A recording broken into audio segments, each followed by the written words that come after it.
of us knows that it's time to end the senseless and endless carnage in America. The violence in our country is an epidemic. It's a public health crisis. In particular, there's an epidemic of suicides and homicides using guns.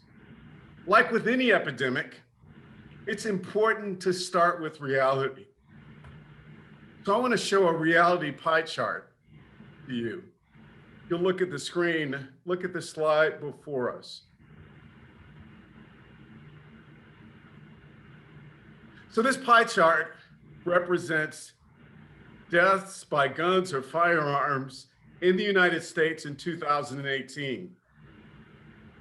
What this shows is that nearly a breakdown of 40,000 deaths were caused by suicides. That is by far the biggest slice, more than 20,000 of them. Homicides were more than 10,000 of the homicides for that year. And mass shootings that have a significant impact on our psyche made up a smaller piece, but nonetheless a significant piece. And so as we look at this, we're here for two reasons today.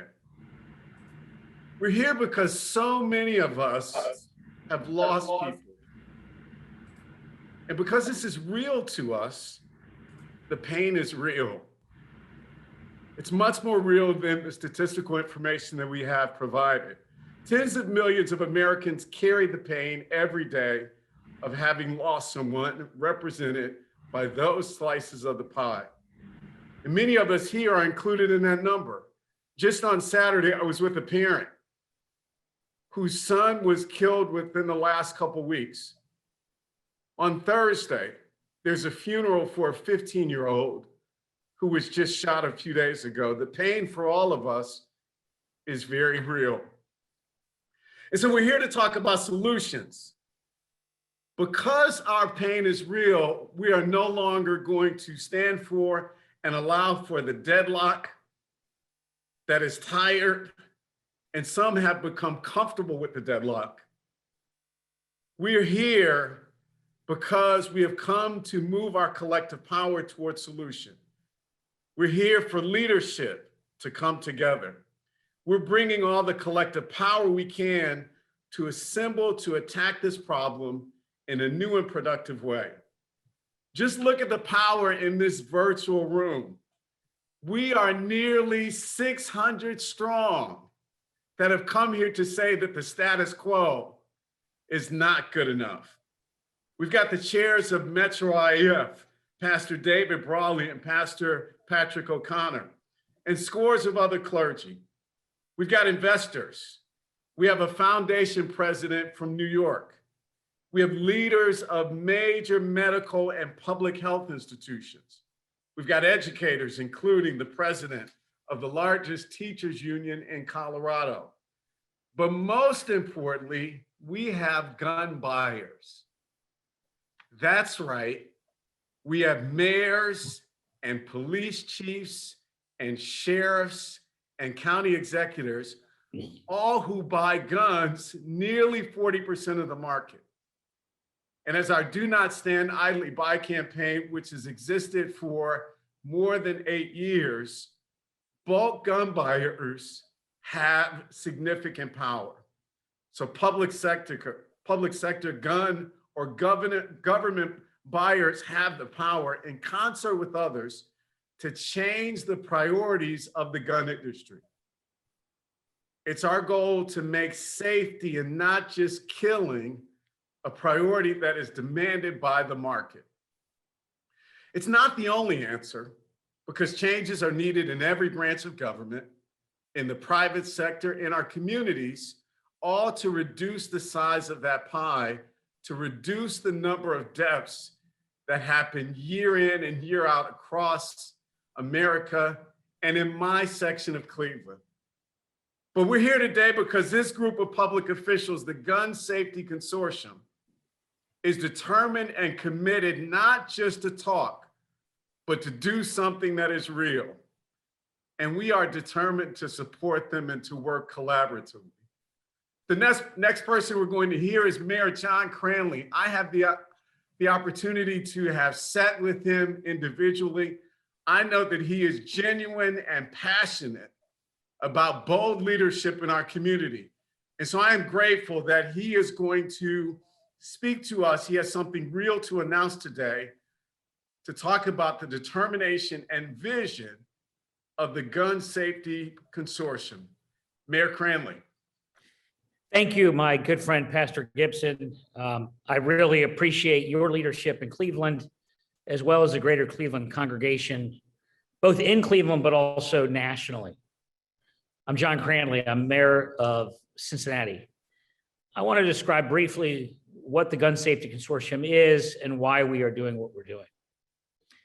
Like every city in America, Cincinnati has a gun violence problem. And we've had all the kinds that we're talking about. In 2018, we had what is nationally described as a mass shooting on our Fountain Square at our Fifth Third headquarters. The kind of mass shooting that gets national headlines. Unfortunately, the moment that almost every mayor now has to go through during their time as mayor. And like every other mayor and every other victim, I wanted to do something. But I'll quickly point out that I found out, and was embarrassed to find out, that the exact same week that we were on national news, there was another mass shooting in my city at a public housing project that literally received zero news attention by either our newspapers or our TV, or even brought to my desk. I found out about it a couple weeks later in a police briefing, and our police officers worked hard to solve that crime just as much as our officers were honored in saving lives at Fountain Square. We've also been hit with a rash of suicides, including within the police community. Bottom line is that Ohio has a stranglehold, the NRA has a stranglehold on the General Assembly and won't do anything on background checks, common sense reform like red flag laws. And so we needed to pick up the pieces on what we can do. And so just instead of preaching or talking as mayors, we do. I heard about Do Not Stand Idly By and became friends with Donna Weinberger and Rabbi Mossberger and Pastor Gibson. And let me just say the three of them provide tremendous leadership to Do Not Stand Idly By. And they explained to me that they had been working on a market-based solution. Government buys 4 out of every 10 guns sold in America, 40%. And when you combine military and law enforcement, it made sense that we could have a consumer revolution. A public sector's buyers ought to organize and leverage our buying power. So with their help, I began to reach out to other mayors and other gun buyers in the public sector. We agreed on 2 things, and we're asking those of you who are listening to join us. Number 1, let's encourage the gun industry to bring products to market like smart guns that can help gun owners secure their firearms. And in the meantime, let's buy and evaluate safety products that are out there on the market now. But let me add one point about safe guns. If I leave my phone at a restaurant, it locks up and nobody can use it.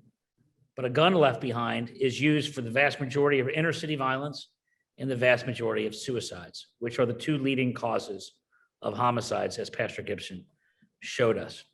So smart gun technology is a consumer option that doesn't exist now and needs to exist. But if we're going to have that influence, and the NRA has often boycotted any organization even pursuing smart gun technology, we have to be a real organization. So we need cities and counties and other forms of government and buyers of guns to join our consortium by paying dues. If you're going to build a group of organized gun buyers, you better make sure that group has some money. We now have 14 jurisdictions that have paid their full membership dues as co-founders. And we have 17 others that have joined the RFP and are considering becoming members. Please join us. Combined, we employ more than 20,000 sworn law enforcement officers, and we're going to keep growing. We have most of these jurisdictions represented here today. In addition to those of us speaking today, I know several of my fellow mayors. I want to recognize a few of them, and I know we'll hear from Mayor Kapsakevich in a few minutes. And I'm sorry if I leave anyone out, but Mayor Joe Ganim has been here early and often and is a leader from Bridgeport, Connecticut. Kurt Lang, the mayor of Hamden, Connecticut, Ben Blake, the mayor of Milford, Connecticut, Andy Shore, my good friend from the mayor of Lansing, Michigan, Kevin Burns, the mayor of Geneva, Illinois. We've got others who have been active in a consortium like John Chisholm, the district attorney from Milwaukee County, along with leaders from Milwaukee Police Department. Law enforcement leaders like Chief George Crowell of Toledo, Sheriff Patrick Christ of Vernon Hills, Illinois, Mitchell Davis of Hazel Crest, commissioners like Daryl Fairchild of Dayton and Bob Penna of Ingham County, Michigan. Today, these 31 jurisdictions are taking action. We're sending a signal to the marketplace, to the gun companies we buy from and the other gun manufacturers, as well as startups and investors. We're saying we care about safety. We need our officers to be safe. We need guns that work when our officers need them. But work with us, take our money to develop products that will make a safer gun possible. We're now going to hear from two more of our co-founders about why these kinds of products are so important. First, County Executive Stuart Pittman of Anne Arundel County, Maryland, and then Sheriff Ron Hain of Kane County, Illinois. Thank you. Good morning. I am Anne Arundel County Executive Stuart Pittman, and thrilled to be participating in the Gun Safety Consortium and part of a group that is looking at new products to make guns safer, make them accessible only to the people who own them, and to reduce the number of deaths in our county and across this country, whether it be suicide, whether it be access to guns by family members, or whether it be guns being stolen and used to commit crimes. I was first approached about the consortium by Anne Arundel Connecting Together, which is a community-based group in our county that's a member of the Industrial Areas Foundation. And we were exploring ways to reduce gun violence through a task force that we put together partly in response to the killing of 5 employees of the Capital Gazette newspaper in their newsroom by a gunman with a shotgun. We've looked at a wide range of ways to reduce gun violence in our county, and the one thing that all of us can agree on is that we need more technology to make guns safer, make it harder for people to access them who don't own them. We actually had a death in our county, child of one of our police officers, who found that officer's firearm, started playing with it, and tragically ended up being shot. So we know that some of this technology can prevent that. There's a biometric holster that would have prevented that had that officer had it. Our police chief was intrigued by that technology and encouraged us to continue participating in this consortium to test the technology that's out there. And we know that there are young inventors and companies that are trying to move products to market. And I believe that if I'm the only one who can use my phone, there's probably a way that they can produce guns that only the owners can use, and that would prevent a lot of the gun violence that we have now. As we move forward, Anne Arundel County looks forward to testing the products that are on their way to market, providing comment on those, and working to sign up other counties and other cities to participate in this important work. We can reduce the number of deaths due to gun violence in our country. Thank you. Morning, everyone. I'm Kane County Sheriff Ron Hain, located just west of Chicago, Illinois, and my agency and I are very proud to be one of the co-founders of the Gun Safety Consortium. So my point here is going to focus on how this will inhibit gun theft and why unsecured guns are so important when it comes to gun theft. Our job in law enforcement is not just to respond to crimes after the fact, it's to prevent them. It's to analyze the causes and the contributing factors and see if we can address those before lives are lost. If you look at the shooting deaths in America, whether it's in Kane County or Chicago or anywhere else, and you go upstream, you find so many cases where an unsecured gun was a contributing factor. Researchers even tell us that fewer than half the nation's gun owners keep their guns secured on a regular basis. So in more than half of the tens of millions of gun-owning households, there's a gun that's left accessible to a small child or a family member with suicidal impulses, or even a thief. Unsecured guns are one of the biggest reasons we have 38,000 or more shooting deaths every year in this country. Unsecured guns are one of the biggest reasons that an estimated 1,000 or more guns are stolen from private gun owners each day. The guns stolen from homes, vehicles, and stores typically don't stay local. They enter trafficking pipelines and they feed the gun violence plaguing all of our cities across the country. If you trace a gun found at a crime scene in Chicago, you might find it had been stolen in a home break-in in Missouri a year earlier. A gun stolen from a glove compartment from a car in Atlanta could be used in a homicide in Bridgeport, Connecticut a month or two later. In my time as a sheriff's deputy here at Kane County, I was in charge of the criminal interdiction team that worked the interstates in and through Kane County. And quite frequently, we would see guns trafficked even internationally between Chicago and Mexico. So I have firsthand experience of the movement in these pipelines. So we have to get a handle on this. If we want to reduce the number of guns being trafficked into our cities, we have to solve the problem at one of the major points of origin, which is unsecured guns. We have to make guns theft-proof. We have to make them child-proof and as accident-proof as possible.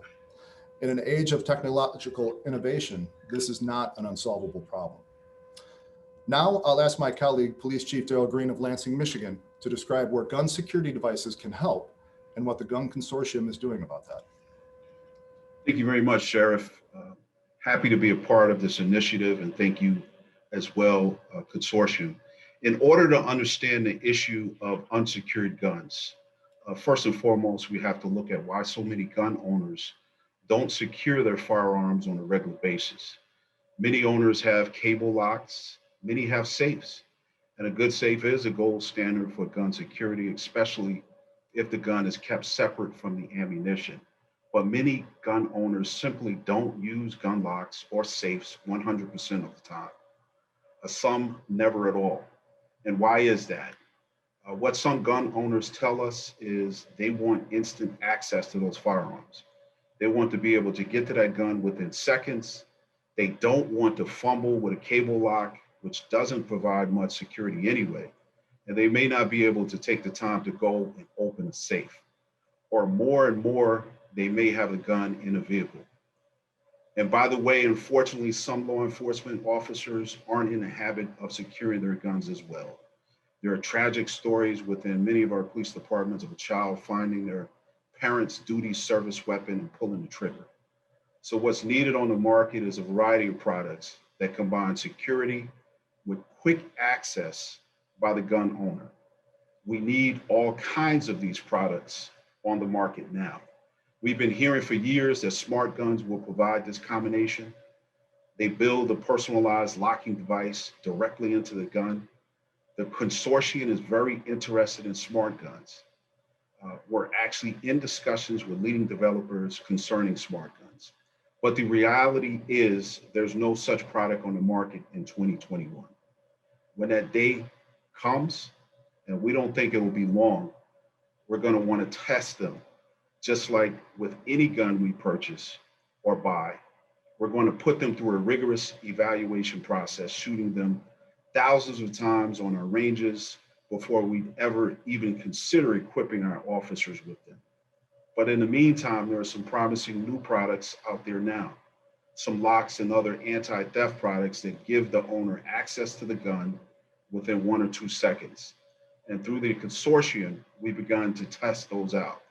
Here in Lansing, Michigan, and 9 other law enforcement agencies, we're evaluating how much security they provide. But just as important, what we're trying to assess is how usable these products are. Is this a product that a gun owner is likely to get in the habit of using so that they keep their gun secured 100% of the time? That's what's going to save lives.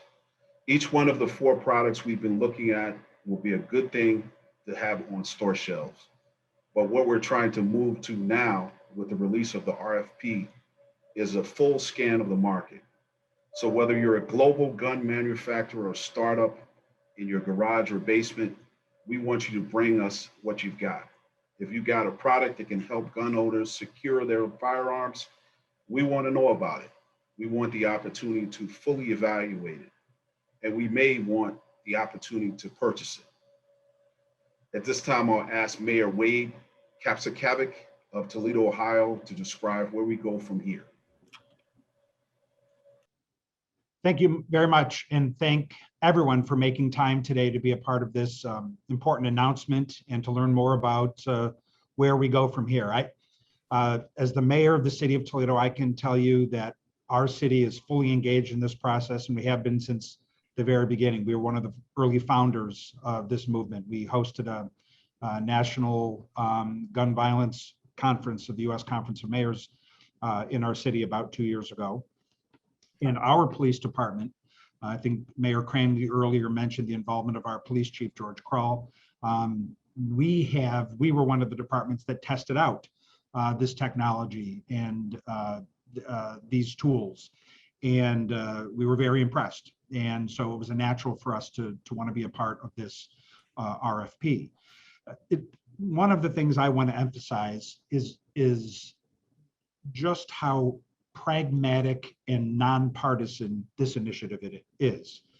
Unfortunately, the debate around guns in our country is hugely polarized and very partisan in a way that has prevented common sense reforms of the sort Mayor Cranley talked about from being implemented, because Congress is so broken and so partisan.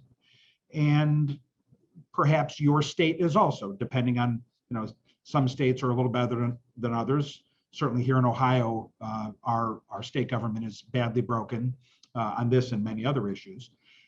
It's because those organizations are so partisan and they engage in politics and the politics of the red team versus the blue team. Mayors and county executives, county commissioners, police chiefs, we are, generally speaking, not a very partisan bunch. Sure, we might have our own political opinions, but that's not what happens at local government. Local government, we're making sure that potholes get filled, that snow gets plowed, that leaves get picked up, that trash gets collected. There's just not a Republican Party way to plow snow. There's not a Democratic Party way to fill a pothole. And when it comes to addressing gun violence, it's the same attitude.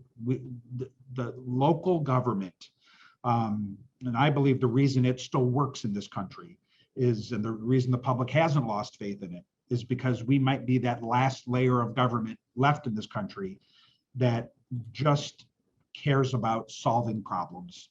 We see a problem, we want to solve it. We don't care about ideological litmus tests or any of that silliness.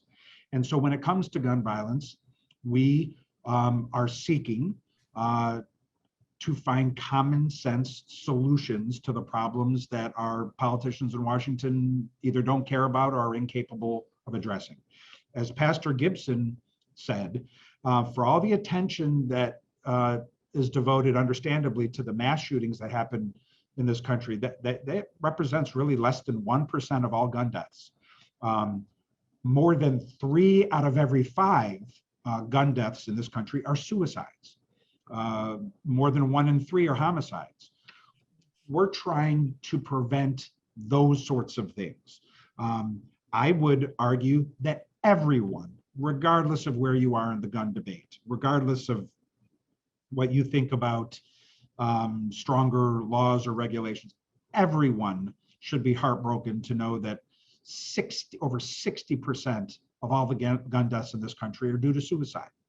Everyone wants to stop that. Doesn't matter what side of the political spectrum you are on. So we look at this from the perspective of harm reduction. We know we're not going to eliminate gun violence in the United States with this initiative, but we're going to reduce it.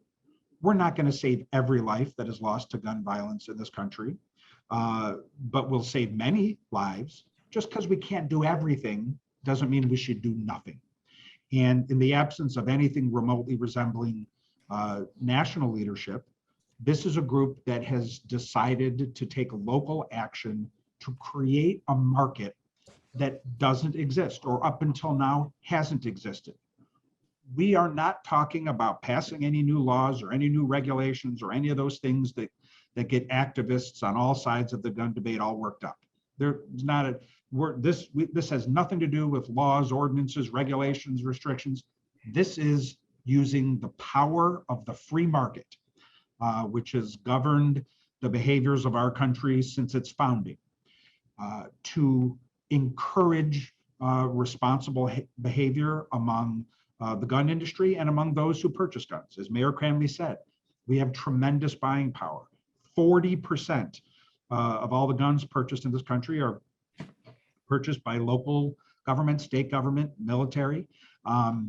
If it was just the little old city of Toledo that was involved in this initiative, well, we spend about $175,000 a year on guns for our police officers. That wouldn't move the needle at all. But when you partner with the other 31 cities that are a part of this RFP, and from this coalition as it has now grown over the last couple of years, then all of a sudden you do start seeing the market change. And we are trying to create something that maybe doesn't exist. We shouldn't think of this as a traditional RFP, whereby we might say, hey, we're looking to buy 25,000 of these items. Instead, we should think of this as a research RFP, where we are saying, hey, we want to hear from you. We want your ideas. We are looking for you to develop products that will secure guns better, that will prevent them from being stolen. And if we like the ideas that you may produce, well, then we'll buy 25,000 of your widgets. We're trying to flip the process on its head in a way that we think can make a real difference. The local buying power is real. Again, 40% of all guns purchased in this country come from public entities. And if our leaders in Washington are going to look the other way or stick their heads in the sand like an ostrich and hope the problem goes away, we're not about that. We're going to look for creative market-based solutions to create a market. I know it's a silly analogy, but in a town like Toledo, I can tell you 10 years ago, there wasn't a single place for a vegan to get anything to eat. Now it seems that on every corner, there's a plant-based meat substitute here and there and the other. I mean, heck, even McDonald's and Burger King have decided that they need to provide that option to their customers. That didn't happen because government mandated it. It happened because a market evolved and the market responded to it. It's not the best analogy, but that's what we're trying to do here. There's not going to be a bunch of laws and restrictions. That's not what we're doing. We're trying to create a market that will promote the kind of responsibility that we think can make a difference. People are going to say, hey, what about personal responsibility? We think good technology can encourage more personal responsibility. So those, I think, are some thoughts on where we head. And to bring us closer to wrapping up, I'd like to turn it over to Diane from Metro IAF in Illinois. Thank you, Mayor Kapsakavich. My name is Diane Bosey, and I'm a leader in the Do Not Stand Idly By campaign, and I've been working closely with the consortium steering team.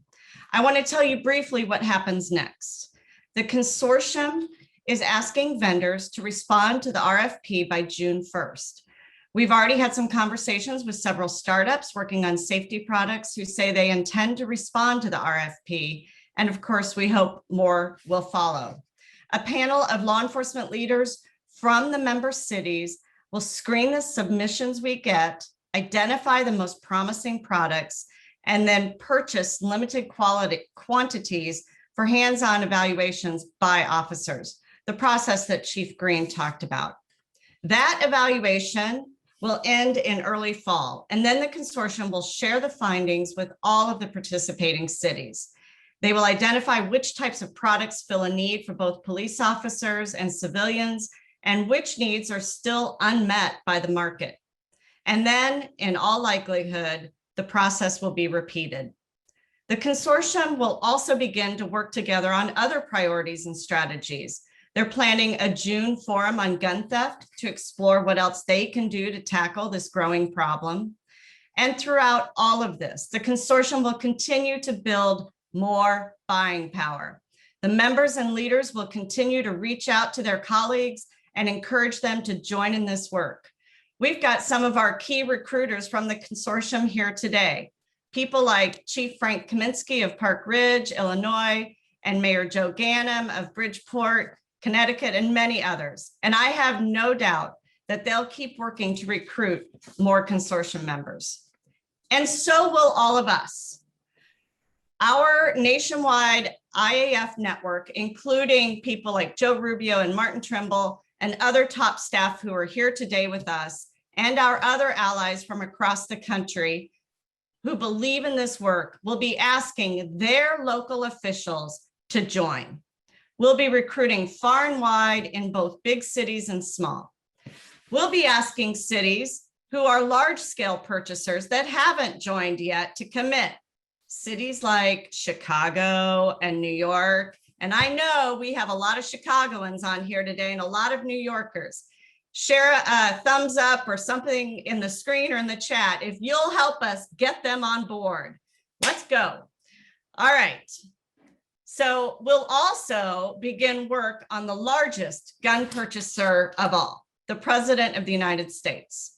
We'll ask the President to follow the lead of Mayor Cranley, of Chief Green, and of all the members of this consortium. We have a lot of work to do, but I have no doubt today, with nearly 600 people on this Zoom press action, that together we'll get it done. Now, we're getting close to wrapping up the formal part of this event. And I know a lot of our citizens attending need to get on with their workday and let the consortium leaders take a few questions from reporters, though you're welcome to stay on if you'd like. But before we go, I want to publicly thank the leaders of the Gun Safety Consortium. To all of you, we know this. There's no glamour in gun locks, but COVID reminded us to value essential work. And when it comes to ending the epidemic of gun violence, the work that you are doing is essential work. And over time, it's going to be life-saving work. So before we conclude this portion, here's how I want all of us to thank them today. Let's let all of these consortium leaders hear from us in Zoom fashion. I'm going to ask you to do a few simple things. First, turn your video back on if you've turned it off. Change your screen view to gallery. And then on my count of 3, we're going to go crazy and unmute all of you. And let's give a round of applause and raise our voices in support and appreciation. 1, 2, 3.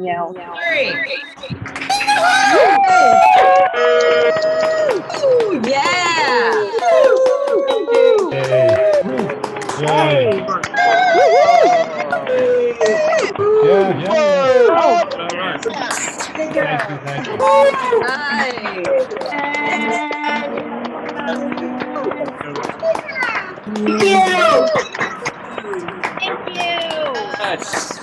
Bravo. I'm on Zoom. Bravo. New York Island. For it. All right, friends. You're welcome to stick around. We want to turn this over for the next 10 minutes or so to press who are on the call, who may have questions. We've asked you, if you don't mind, to change your name to the letter P, and then your press outlet, and then your name.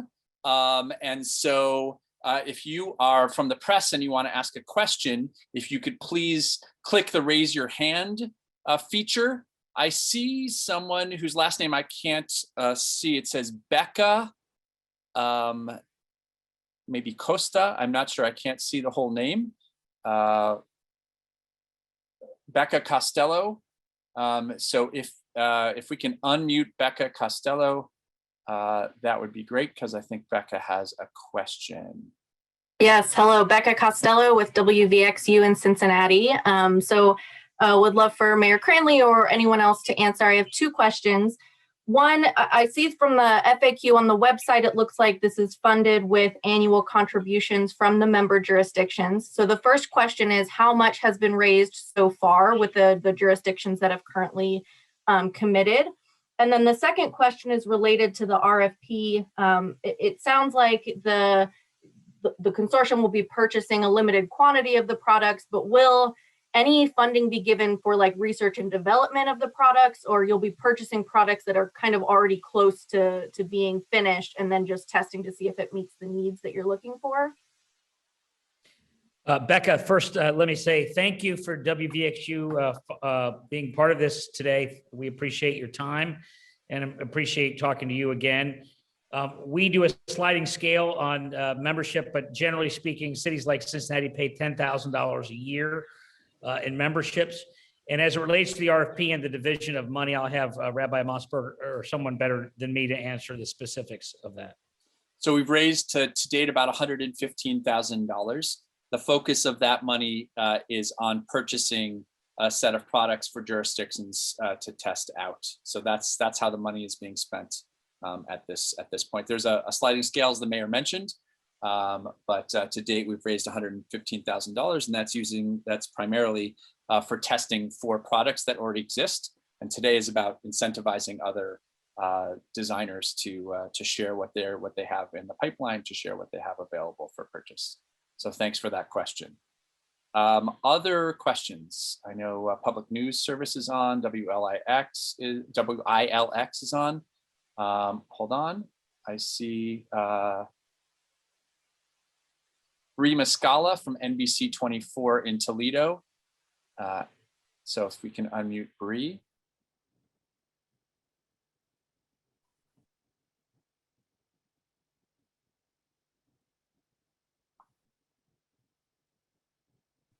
What is the name in the, I'm sorry. Hold on. Hi, they just found me. It's Bree Malaska here with NBC 24 in Toledo. You were Mayor Kapsakavich, you were talking about how this is something that's already been tested in Toledo. Could you elaborate on that a little bit more? Yeah, I don't know if Chief Kroll is on this call. He's not. Okay. The particular I don't know if which sort of gun lock system it was, but I know that one of the products that has been developed, they asked a number of police departments, and including the city of Toledo, if our officers would like to try it out and see if it was, see what they thought of it. And, you know, we raised our hand, and we were a part of sort of testing out one of these new technologies. And the chief at least reported to me that he was impressed and felt that, you know, that this was something worthwhile that we should move forward on. So it was, I don't know off the top of my head precisely which gun safety technology our officers tested out, but I know it was one of them. Maybe someone like Donna on this call might know what the Toledo police tested, but I know that we were one of the guinea pigs, as it were, and you know, we tested out one of these emerging technologies. So we have a slide coming up now that's showing some of the technologies that upwards of 40 law enforcement leaders from 10 jurisdictions have been testing so far. So you can see that up on the screen. I know that Diana Conarazzo from WLIX has a question, if we can unmute Diana.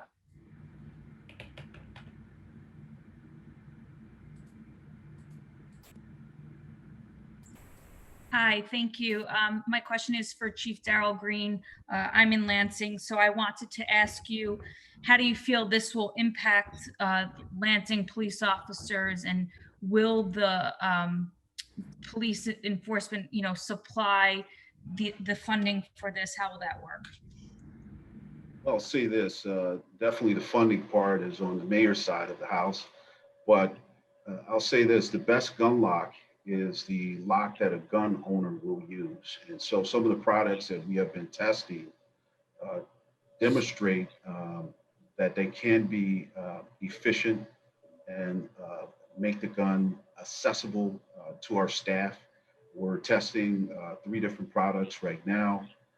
I'm waiting for the full results to come out, but we're showing a lot of promise with some of these technologies, and look forward to continual investments in the market for such products. And one last question, how do you feel people will respond to this in Lansing? Well, I'm hoping they will respond optimistic. And I think anytime you talk gun violence, you have to have a multi-pronged approach, and it has to be multifaceted. And this is just one of the facets of a gun prevention and gun violence initiative. And so hopefully they see that we are moving the needle forward in reducing violence in our city and looking at a host of different approaches. Awesome. Thank you so much for the question. We're going to call upon Michaela S. from Public News Service, followed by Allison Babka will be after Michaela. Yes, hi. Thanks so much for hosting this and for inviting us. I'm reporting for a couple states with PNS today. And first, it's a question about Wisconsin. And I know that none of the speakers are representing the state there. So Rabbi, perhaps you could speak to this. While gun control advocates in the state say suicides are a big factor behind firearm-related deaths, can you comment on how illegal guns are being funneled into cities like Milwaukee, with those weapons being used for street violence? It's an important question. I see Sheriff Hain. Maybe you want to take that one. Thanks. If you don't mind, Rabbi, I don't mind fielding that one. So Thanks. commonly here in the near suburbs of Chicago, when we talk about close range trafficking, we see groups of gang members coming from the city out to the suburbs into some more middle class and high-end neighborhoods. And they're targeting vehicles left unlocked in driveways. And unfortunately, many of those vehicle owners do have firearms in their vehicles unsecured, and they are stolen and taken right back to the city streets, whether it be Chicago, whether it be Milwaukee, which is a short drive north of us, to be used in continued gang violence. And then there's international drug activity and cartel activity that also will buy these guns from street gangs after they've been stolen by the street gangs and then traffic them throughout the country and even internationally. Thanks so much. Is there time for me to ask one more question? Sure, go ahead. So this one is for Mayor John Cranley. We'd like to know, how has Cincinnati responded to the increase in gun use and mass shootings? And why do you think shifting the focus to gun safety and security will help reduce violence? Thank you very much. First, let me start with some good news. Shootings are down about 50% this year over last year. Last year was an anomaly of guns violence in Cincinnati, which we think both COVID was a contributing factor, schools being out, restaurants and bars that usually have security cameras and bouncers and off-duty police officers were closed. And the chief and our chief wrote a letter about this very issue. Having said all that, our police are doing great work, repeat violent offenders, working with the U.S. Attorney. We've confiscated thousands of guns over the last year, and that is working and bringing down our homicides. Having said all that, as the other speakers have mentioned, the vast majority of inner city violence is happening by lost or stolen guns, usually out of a glove compartment. And that's why smart gun technology could prevent the availability and access to guns like that on a moment's notice. But the bigger pandemic by far is suicide. And we have officers who have taken their own lives. We have officers whose children have taken their own lives. And of course, that affects not just police officers, but every part of our community. And so we all have an interest in preventing the easy access to guns by people who don't know what they're doing or are making an emotional decision that is, obviously life-ending. Thanks, Mayor Cranley. Thank We have you. time for two more questions. I see Allison Babka of Cincinnati City Beat, followed by Becca Costello of WVXU. So Allison. Hi, thanks for having me. I have a two-part question for Mayor Cranley. First part, out of the emerging technologies that are closest to coming to fruition, what do you see as being the most pertinent for Cincinnati, or what do you see as Cincinnatians being most likely to take up? Candidly, I would defer to the police chiefs and officers that are on this call. I'm not an expert in what makes sense for our officers, and we would never ask our officers to do something they weren't comfortable with. So I'm just not qualified to answer that question, but I know that Chief Isaac, who may not be on the call today, but you can follow up with him and he would be happy to respond to that. Okay.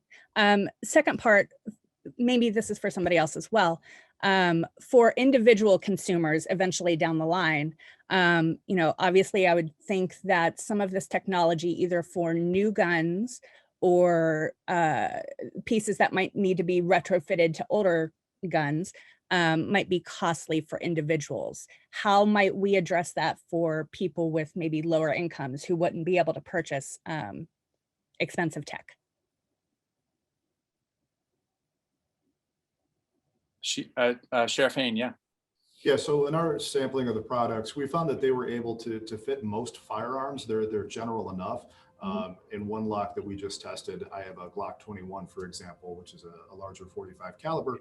And of course, that gun lock was unable to close over it where it would fit other smaller caliber firearms. So what we're hoping here in Kane County is actually to fund a lot of the purchasing that we would do giveaways on, whether it be by fundraising or straight donations to, again, to your point, some lower income folks, and have a good suite of locks to offer to those people, so it's specific to their firearm.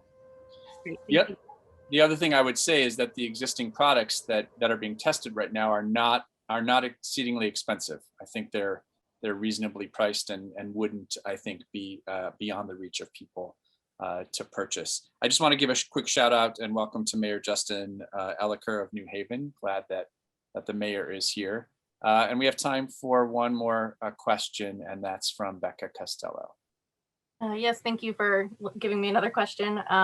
Wondering, Mayor Cranley, what products are being tested in Cincinnati, or when can we expect some of those to be at the Cincinnati Police Force? And then if there's time to address, I know that there's been emphasis on this as a nonpartisan issue and no goals to change laws or anything right now. Is that something that will continue with the consortium later on, or could we expect to see some kind of policy advocacy from this consortium further down the road? Well, I think that, individually, I've advocated for background checks and red flag laws, and I know Mayor Kapsakavich has as well. So we're always going to advocate policies we support. But this group is meant to be nonpartisan and to be about consumer power and about the fact that we buy guns with in cooperation with our police departments, and that we can use our buying power to leverage change on safer technology. And we hope that it'll grow. And we are absolutely recruiting cities and counties from all political stripes who are interested in being part of this. And remember, again, we really just want to create the option of people to buy a true safe gun. No one's going to force you to buy one. But right now, there aren't really high quality products that will work quickly when people need them, that can also lock up quickly. And so that's going to take R&D. And so we want as many people in as many cities and counties as possible to join with us. Again, as it relates to specific technology, I'll defer to my chief and to the other folks on this call. And I do have to run to a meeting, so I'm gonna call it quits myself. But thank you, Becca, and happy to follow up with you and Chief Isaac later. So I know that we're at time for all of our officials. I want to thank all of you, our public officials, our elected officials, our law enforcement officials for partnering with us. I want to thank all of our national leaders in Metro IF, all the leaders that are here. The work continues. Thank you for being here on this important day. We are excited and energized by all of the actions that our public officials are taking. We need more help. We know we have people from 24 states who've been on the call. If your public official isn't yet on, we have till June 1st to help them get on. We'll look forward to continuing the work and continuing the conversation. We are committed to reducing gun violence in America. And with the strategy, Do Not Stand Idly By, we will do that together. Thanks all for being here and have a great afternoon.